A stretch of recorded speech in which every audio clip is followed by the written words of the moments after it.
కష్టపడి కృషి చేసి ఈరోజు ఈ రోజుతో భాగస్వామ్యమైనందుకు చాలా సంతోషిస్తున్నాం.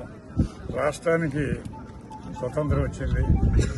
ఇలా ఉదయగిరి నియోజకవర్గంలో కొత్త అభ్యర్థిగా వచ్చిన సురేష్ గారు గెలుపు చరిత్రలో అసెంబ్లీలు మొదలైన తర్వాత ఇంత ఘనమైన మెజార్టీ మా పంచాయతీ నుంచి రావడం అంటే మా పంచాయతీ తెలుగుదేశం పార్టీ ప్రతి కార్యకర్త ఒప్పుకుంటుంది.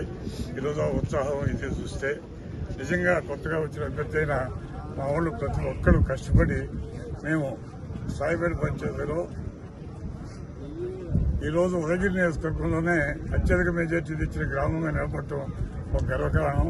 మా వాళ్ళ ఉత్సాహం ఉల్లాసం ఇదే కంటిన్యూ కావాలని ఇంకా కూడా మాకు పార్టీలు గ్రూపులు లేని పార్టీగా తీర్చిదిద్దాలని కాకర్ల సురేష్ గారిని మరి చరిత్రలో ఇంతవరకు మైనస్ పడిన